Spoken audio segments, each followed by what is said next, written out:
Hey guys, welcome back. Thanks for joining me for another video. If you're new to my channel, my name is Stephanie. I am a life and relationship coach. If you are a subscriber and part of the notification group, welcome. Thank you guys so much for sending me all the love, the comments, the support, everyone's social media. I really appreciate it. And I was thinking about this recently. I've been doing this channel for a little over a year now, and I see the same ride or die people, in the first hour or two of posting a video or on, Instagram and Facebook, like, when's the new video coming out? It's Tuesday, I can't wait for the topic. And you guys really love this channel and it's really helped you tremendously. And I wanna give back and thank you guys for all of your love and support. So what I'm gonna be doing is a giveaway in this video.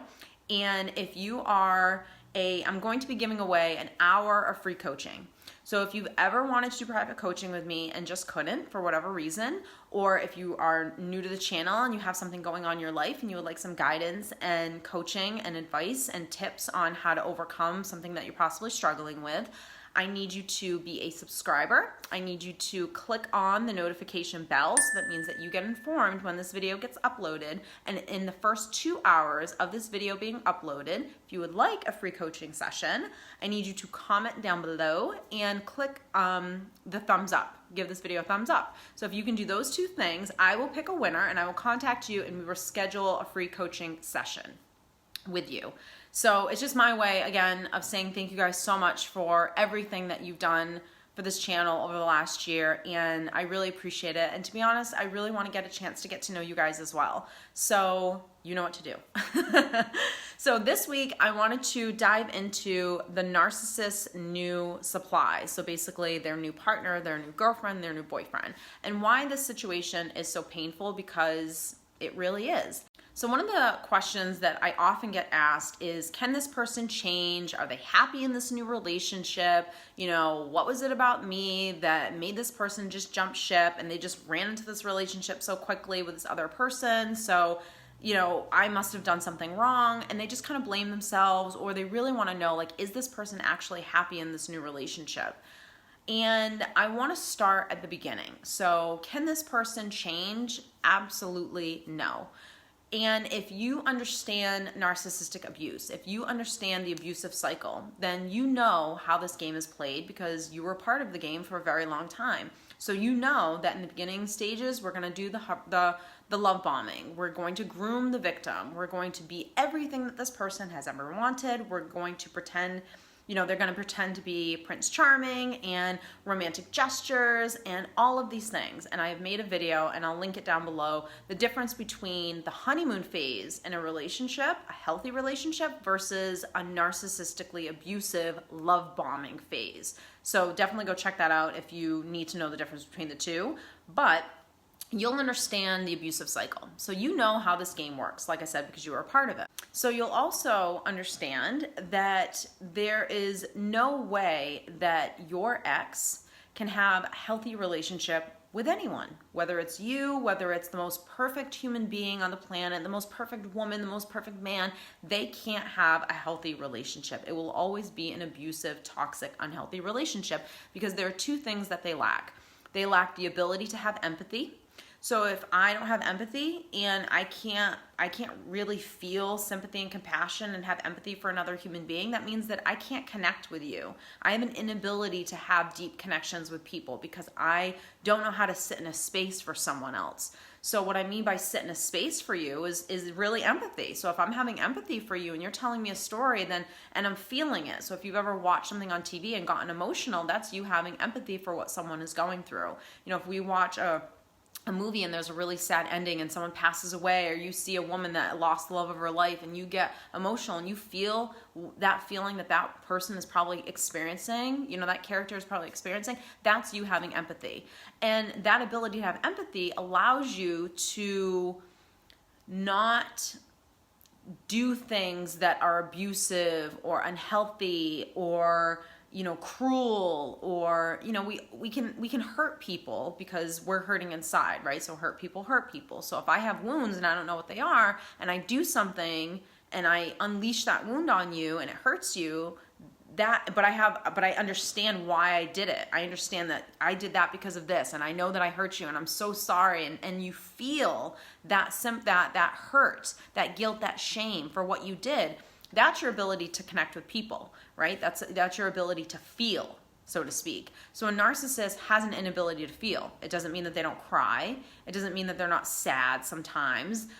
They can tiptoe in that feeling, but they can't really ever sit in it and feel it because they don't know how to feel their emotions.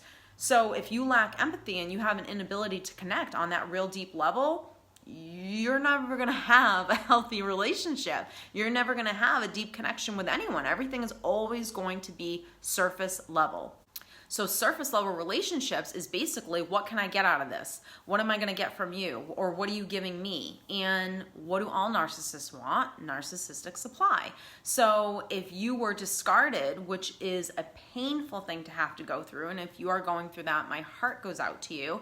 Because when you love and trust someone, you have a marriage with someone, a relationship with someone, you share life with someone, and they can walk away and discard you like you were yesterday's trash, and not only discard you, but also spit on you and kick you while you're down. I mean, it's so painful. And even if you weren't discarded, if you had to end a relationship with someone because you saw the mask was starting to come off, or you just couldn't tolerate it anymore, again, that's not an easy thing to go through either. That's the ending of something. And there's a process that all of us have to go through, whether we're discarded or not, in order to heal past that relationship. So if this person lacks the ability to have these two things, then no, this new partner that they're with, their new girlfriend, their new boyfriend, is not getting a different version than what you got. They're getting the same thing. But what the problem is that because of social media, and because, whether you have to co-parent, whether you have to still see your ex at work, and you hear things and see things, maybe they flaunt their new partner in your face all the time, or whatever the situation is, it's normal sometimes to go to that place of seeing the facade. And if you see the facade and you believe it, I always say the show is about to start. So if the show is starting and you sit down at the front row like everyone else, like the narcissist family and friends and coworkers and people on social media, and you just are sitting there watching that show happen and you believe everything that everyone else is believing, then you're being manipulated by the narcissist. You're believing this fake story that the narcissist wants to display to the world, to pretend like they have the perfect relationship, like they're so happy. And the reason why a narcissist will do this is because they need to feel good about the decisions that they make. So the narcissist created a story in their mind, a belief, quite frankly. They wholeheartedly believe it, that you were the problem. So if you were discarded, you were the problem because you didn't do this, this, and this. You didn't give the narcissist what they wanted, right? You weren't a good source of narcissistic supply, so you didn't have poor boundaries. And something that I always tell people that are discarded, because a discard is extremely painful. Believe me, I know. But when a discard happens, it is actually such a compliment to yourself, because what it means is that no matter how weak you probably were at certain points in your relationship, and when you look back, you can definitely see that, but no matter how fragile you were, that person wasn't able to really break you. You weren't a good source of narcissistic supply, and that's a great thing. And I literally get goosebumps as I say that, because even if you ended a relationship with a narcissist, that's still a great thing, because that means that you were self-empowered, that you loved yourself enough to say, no matter how much I love you, I love me first, and I'm not putting up with this anymore. And no matter how many times you may have gone back and forth in the relationship, that you at some point stood your ground to say, I deserve better, and I'm gonna get better. So whether it's you leaving the relationship or the discard, especially the discard, look at it as such a compliment to yourself. And the reason why I focus more on the discard is only because when you're discarded, it hurts your ego a little bit. There's something in that stings a little bit more than you making the decision to leave a relationship. Because if you make the decision to leave the relationship, even if you don't want to, you still, in your mind, have gone to a place where you're not with this person anymore. Whereas when a discard happens, you're kind of just in love living life with this person, and all of a sudden they just go away. It's really like a death. So if you're with someone, you're happily married, you're happy in a relationship, and then God forbid something happens and they get hit by a bus tomorrow, it's really the same experience. Something is taken away from you. So let's get back to my point, basically. But if you're sitting there and the show's about to start and you believe that story, then you are being manipulated by the narcissist. And that's something that's really important to be aware of. So you know about abuse, you know how abuse goes, you know that this person, quite frankly, is incapable of change. They're never going to change who they are because they can't recognize where their wounds are. They don't know what's going on with them. I always say the craziest people are the people that don't know what's wrong with them, because we're all a little messed up. We all have wounds and things that we need to heal from. And the people that live life and don't think that they have anything wrong with them at all, that they have absolutely no insecurities and they can't be real with you and they can't have empathy for others and have real deep connections with people, cuckoo. I mean, cuckoo. Like, so you think that new person is getting a healthier version than what you saw? I mean, to me, that's almost like ludicrous to even think that. That doesn't mean that they're a different person than the person that you were with, because a narcissist is selfish. So at the end of the day, they're still going to be abusive. They're still going to do what they want, and they're going to do that cycle over and over again. So what you saw in the beginning, the love bombing, the charming, all these things, you're my soulmate, and then the abuse started to happen where they became selfish and they did whatever they wanted and they wanted you to overlook it, basically, and you weren't able to, then you got discarded. Whereas perhaps this new person, when that abuse starts to happen, they take it. And for whatever their reasons are, they're on their own journey. Maybe they're narcissistic as well, and the two are just feeding off of each other because they're both superficial. They both have emotional wounds. They don't know what those wounds are, and so they just have a very unhealthy dynamic between them. So you have to understand and really know. And this isn't, oh, it's going to make me feel better if I think this. This just is reality, is that all you're seeing is smoke and mirrors. You don't really know what's going on in that relationship. And sometimes if you are still close with your ex, like if you have to co-parent or if you have to work with them or just whatever the dynamic is, if on some level you still know about what's going on with their life, you will hear snippets of information where you go, that sounds familiar. That sounds like something that I went through. And it's validating because it helps you to, again, reiterate the knowing and the belief that what you got is the same thing that this person's getting. It's really no different. You know, a lot of the times too, a narcissist will stay or get involved in this new relationship with this person, quite frankly, just to hurt you. I mean, it's great that they're getting new supply from someone else, and this new supply makes them feel amazing, like overlooks all of their abuse, doesn't hold them accountable for anything. Their new partner is maybe weak and has poor boundaries, just like you were in the beginning of your relationship. So regardless of that, sometimes someone just gets hooked up in a relationship because they need to put the focus on the fact that you were the problem in the relationship. So if you were the problem in the relationship and that's really the story that I want to believe as the narcissist, then I'm not going to jump from relationship to relationship. I'm going to stay in a relationship and I'm going to stay as long as I possibly can because I need everyone around me to believe that it wasn't me, it was you.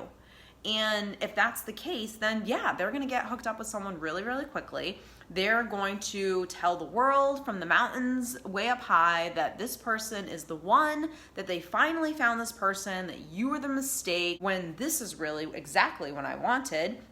And the only reason why they want it is because they're getting something from it. A narcissist is just an opportunist. So there, again, no real deep connection, no real ability to have empathy, very selfish and entitled. So with all of those things, that new person is basically just another character in their show, right?